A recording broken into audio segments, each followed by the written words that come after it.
Welcome to Solid Rock's Wednesday night Bible study. This is Minister Shauna Watson, and I'm going to be talking about the will of the flesh. So, have any of you ever thought about how difficult it was to drive and try to figure out where you were going when you didn't know the directions? You would have to use a map or your handwritten directions and drive. I can remember my parents doing this, and they would pull out a map and try to read to where they were going and drive at the same time, then wrangle some rowdy kids out in the back of the car. It was so dangerous. But things evolved, and we came out with a program when the internet came out. I think I'm showing my age, but the internet came out, and we had a program called MapQuest. And MapQuest would tell you, once you entered your location and the directions you were going, it would tell you where to go. And I can remember thinking, this is amazing. It's so awesome how we've elevated directions. Sometimes MapQuest could be wrong, though. It wouldn't know if there was a detour or a change, and it wouldn't always be updated. But then we came out with GPS, which was the ultimate directions. You put in your location, you put in the address, and it knew where to tell you to go. And then it evolved to GPS on your phone, which was even more amazing. Someone talked to you, showed you a map, and even if there was a detour or traffic, it would tell you when to go, when to stop. And I say that to say, when I was unsaved, it was like operating with a map. I would tell my flesh where to go. I wasn't reaching my spirit. My soul was directed on my wants and my needs and my desires instead of on what God had planned for me. And then I got saved, and it was like my whole world changed. Now I was operating on GPS. I had this entity inside of me telling me how to operate. My feelings weren't always accounted for, but it was more of what God wanted from me. And I remember when I found my home church and became a minister, and now it's like I'm an iPhone, and I can give myself directions through God and through Jesus and having them in my spirit. There's a story in the Bible that's a good example of when you use the will of your flesh and you operate based on that. And it's like when you're operating with a map and you change directions, you have to assume where you're going. And Jacob would assume where he was going by using the will of his flesh. And he didn't call on God. And it caused a lot of issues in his life. So I'm going to start off telling you, when Rebekah was pregnant with Esau and Jacob, she felt the struggle in her womb. And she went to God and said, hey, God, what's going on? Why do I feel these babies struggling in my womb? And God told her, hey, Rebekah, they're going to be rival nations, and they're going to be powerful. But your youngest son is the one that's going to be most powerful. And Rebekah used her GPS. She had a problem that was going on with her medically and her babies, and she went to God. And God gave her the directions and told her everything that was going on. I can remember a time when I was really, really sick. And I was probably using MapQuest. And I went to church, and I had people pray over me. I went to doctors, I took medicine, and I thought I was doing everything that I should do. And I still wasn't getting healed. It made me bitter. It made me angry at God. And then one day I said to myself, I'm just going to give up because God's not helping me. Nothing's helping me. God, what do you want me to do? Do you want me to just die? And God answered me, and he told me what was going on with me medically. And it is so important that when things go on with you, You can have people pray over you. You can go to the doctor. You can take medicine. But make sure, like Rebecca did, that you ask God what's happening, what's going on. Ask him to bless you. Ask him to direct you. And that's when you turn on that GPS. But back to Esau and Jacob. When they got older, I'm going to read New Living Translation, Genesis chapter 26, verses 29 through 34. One day when Jacob was cooking some stew, Esau arrived home from the wilderness, exhausted and hungry. Esau said to Jacob, "I'm starved. Give me some of that red stew." This is how Esau got his other name, Edom, which means red. "All right," Jacob replied, "but trade me your rights as firstborn son." And Esau said, "Look, I'm dying of starvation," said Esau. "What good is my birthright to me now?" But Jacob said, "First you must swear that your birthright is mine." So Esau swore an oath, thereby selling all his rights as firstborn to his brother Jacob. Then Jacob gave Esau some bread and lentil stew. Esau ate the meal, then got up and left. He showed contempt for his rights as firstborn. So this is already disorganized because Rebekah was told by God that the youngest son would be the most powerful. So why are they giving Esau firstborn rights when it should rightfully be Jacob's? But instead of fixing it, Jacob tricks Esau into selling those rights. And it is so important that you understand when God has a plan for you, when God wants you to go somewhere, he will tell you what to do. But Jacob felt like, I'd rather trick my brother and get this instead of listening to God. And it leads to a bunch of issues that go on.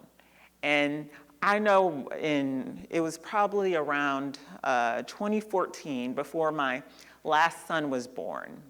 And I was unemployed, and I kept looking for jobs, saying, this job is mine. I nailed that interview. I'm going to get it. And I never got it. And I got bitter. I felt like I was cursed, like God didn't like me. And it turned out at the end of the year, I got pregnant, and it was the most painful pregnancy I had ever experienced out of my 3 children. And I couldn't work. I didn't have the ability to work because I was most of the time having to sit down, not feeling good.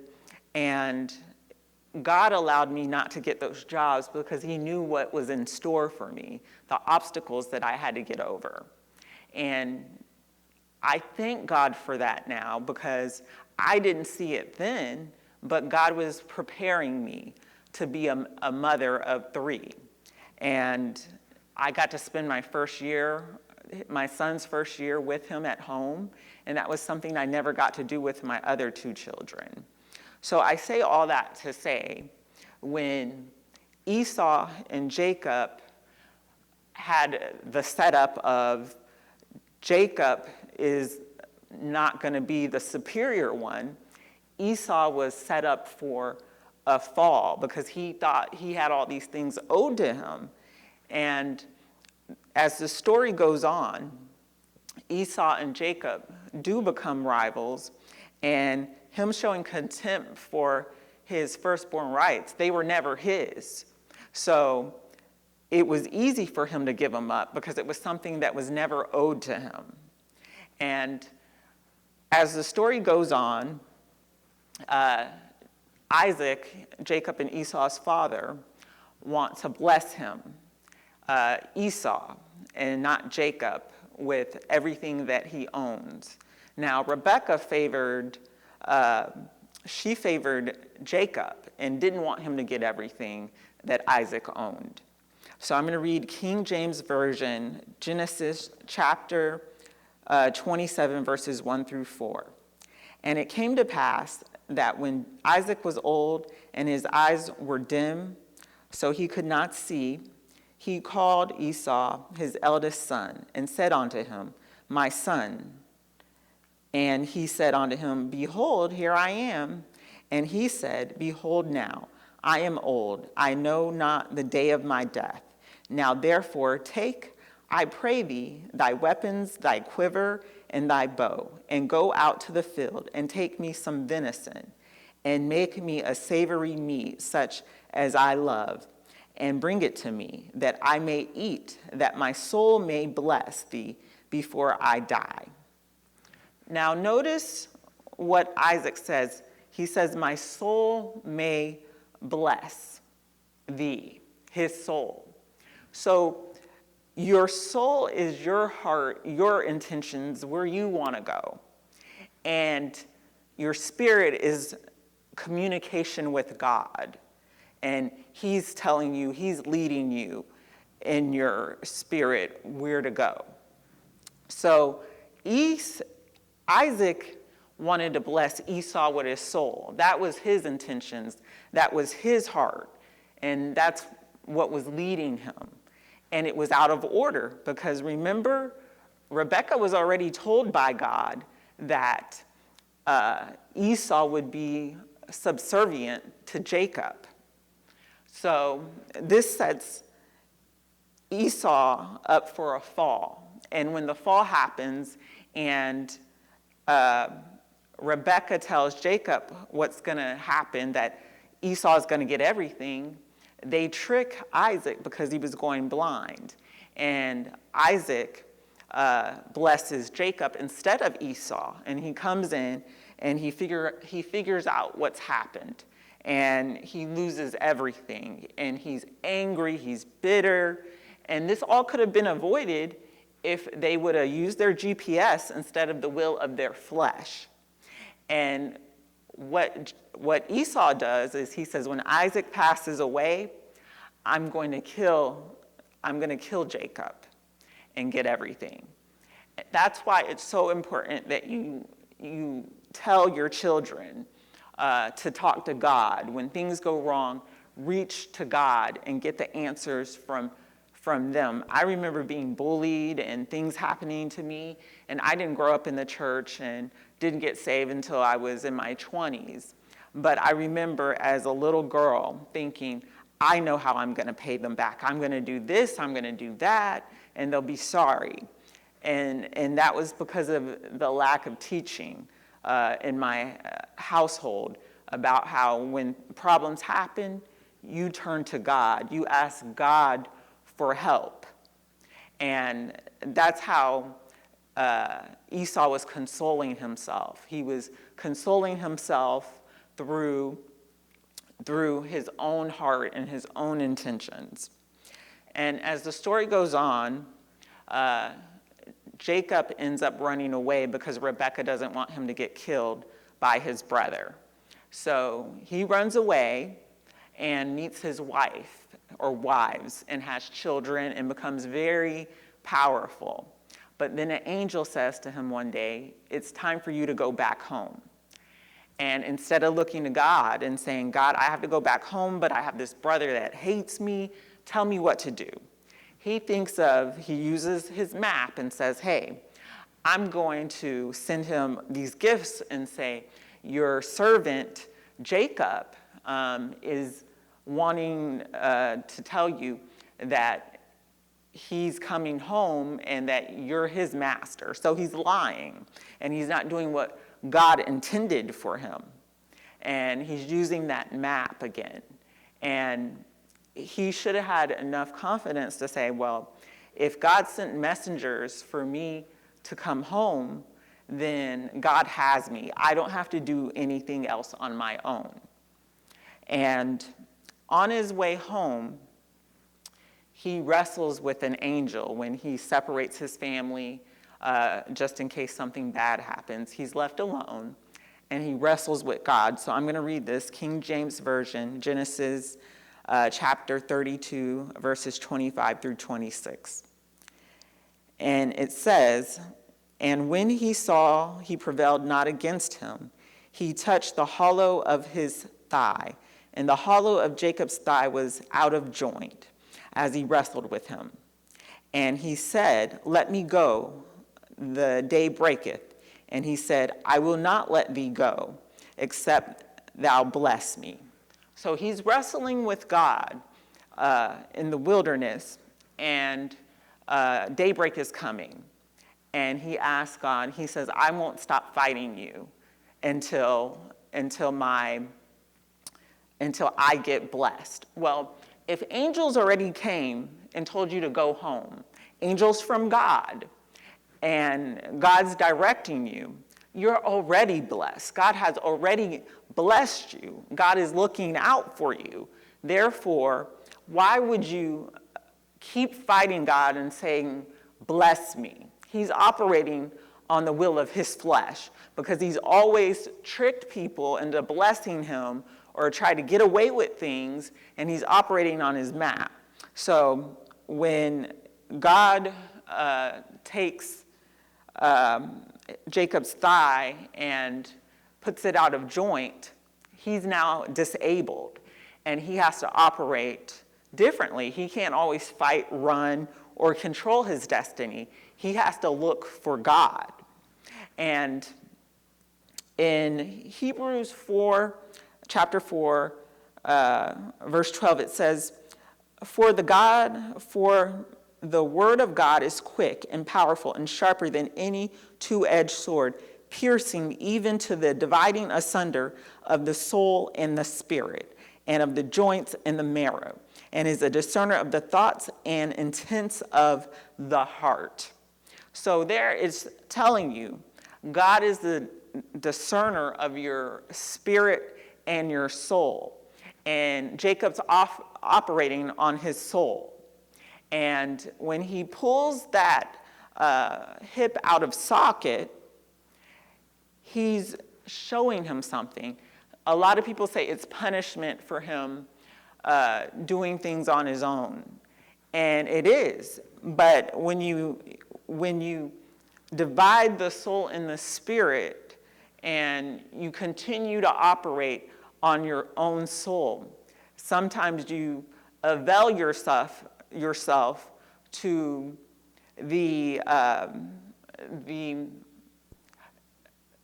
truth or what's going to keep you in link with God. He will sometimes punish you. And he got his hip dislocated. But remember I said in Hebrews chapter 4, verse 12, and the joints in the marrow, and is the discerner of the thoughts and intents of the heart. When you think about joints, the joints are the outer part of your bone, and the marrow is the inner part. So when you think about that, and God dislocated his joint in his thigh, perhaps he was showing him also something, that now you can't run, now you can't rely on your own strength. You have to go to me because you're disabled now. And the inner part of your joints, the marrow, it's now dislocated and it's more susceptible to things. And I can remember myself, as someone who suffers from a disability, that it was a result of me not listening to God. And at first I looked at it as a punishment, but now I look at it and I say it's made me more methodical. It's made me more susceptible to things in God's eyes.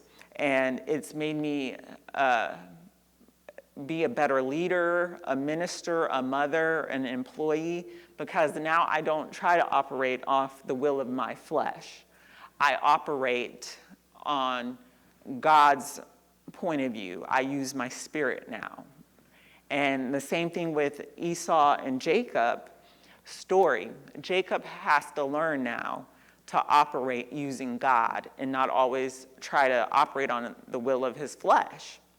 So I say all that to say, we all have maps and we all have GPSs, meaning you have your own will, your own soul, but you also have a spirit as a child of God. And if you're not a child of God, ask Jesus Christ to come into your life.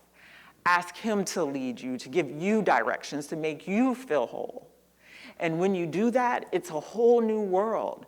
And that's what Jacob learned. That's what I learned. And there are many characters in the Bible that learn when you operate with God directing you, things are a lot easier and you're not exposed to the devil.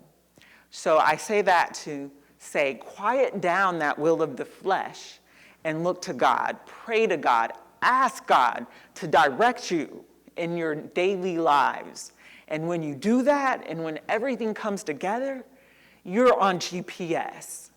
And when we go to heaven, we can say to God, I know you. I know your son because I always operated with you. So give your life to Jesus if you haven't already. And if you have, make sure you're optimizing that GPS. This is Minister Shauna Watson. I just want to thank you for tuning in at Solid Rock's Wednesday night Bible study.